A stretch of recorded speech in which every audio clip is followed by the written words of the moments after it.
Newt Gingrich came out swinging yesterday on Crossfire on CNN to stand up for the anti-gay people who are mad at Michael Sam's kiss when he heard he got drafted.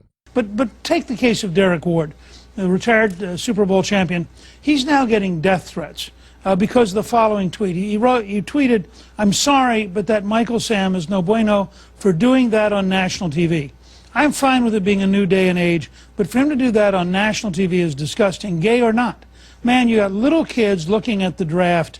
I can't believe ESPN even allowed that to happen." Now, doesn't it worry you that he apparently is getting death threats for a tweet? There's no question that it worries me that he's getting death threats, but when you tweet out about inclusiveness and acceptance and understanding, part of that is a new clip on ESPN where a gay athlete for the first time ever is being drafted into the NFL. That celebration is part of it. Nobody would have said anything if Michael Sam would have turned and kissed a beautiful young lady. It would have been something we've seen all the time. He's a gay American. This is in fact how he chose to celebrate. Yes, it surprised a lot of people, and it was the first time a lot of people may have seen that, but this is about inclusiveness. This is about let me go specifically, because I think you guys talk about how you want to be inclusive, except of course if somebody tweets this, then having a death threat, or let's send them off to sensitivity training.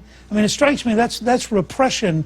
That's not inclusive. Is it repression to try to teach them to be understanding and open to other people? Maybe, especially when you talk about people they've not been exposed to. Shouldn't you also be teaching people who are gay to be open and understanding of people who might share their views? Oh, that's such a great clip, because it puts in perspective exactly what the right-wing belief system is.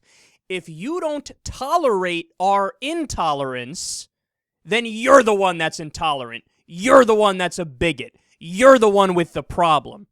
And of course, that's ridiculous, because the second that you shine a light on that belief system by giving a comparison or an analogy to that same mentality in another area, all of a sudden it becomes clear as day that it's just a joke way of looking at the situation.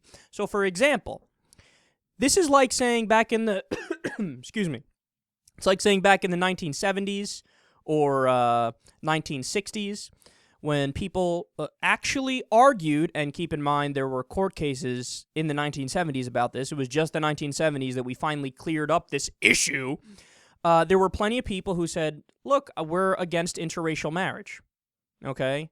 I mean, we already did desegregation, guys, all right? So we already gave you equal status, but now you want to intermarry? What is wrong with you? That doesn't make sense. That's wrong according to the Bible. It's just our belief system. It's just what we think is moral and what we think is just and what we think is pure. So we are against interracial marriage. We think it should be against the law to interracial marry.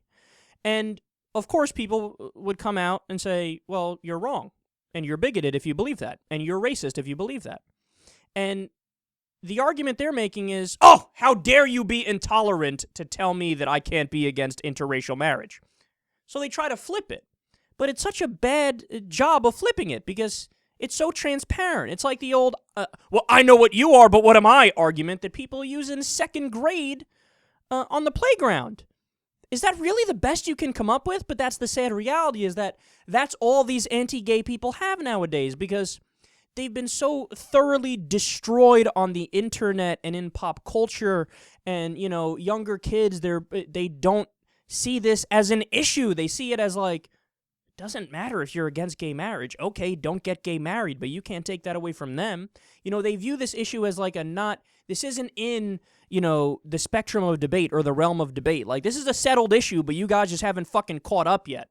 And let me just give you one more example to try to highlight how absurd that viewpoint is.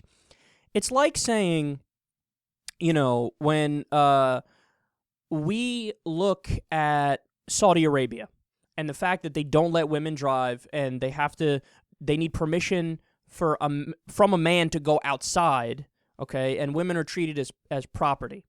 Their argument would be the same as the leadership and the government in Saudi Arabia saying, oh, you don't agree with our views on women? Stop being intolerant.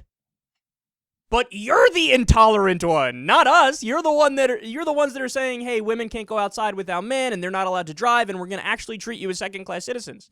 Don't flip it. You're the intolerant one, not us. See, again, it's the idea that they're telling us to tolerate their intolerance, where there's a difference between being tolerant and being tolerant of intolerance. And the final thing I'll say here is, the trick of Gingrich was he had to start out his line of argument by bringing up the death threat. Did you notice that? Because then, of course, you get everybody to agree. Because death threats are always wrong. No matter what the question is, no matter what the issue or policy debate is, obviously death threats are always wrong. Of course, everybody agrees with that. So you start off with the death threat, and then you go, well, then obviously can't you see how the gays need to be more tolerant of the people that fucking hate them? No, man, you're not sneaking by us with that ridiculous trick. Your argument is pathetic. And look, I'm telling you right now, a lot of people might not realize it, but in the future, not too far in the future either, people are going to look at that argument, look at this old video clip, and they're going to be like, I can't believe anybody ever believed the bullshit that Gingrich is saying.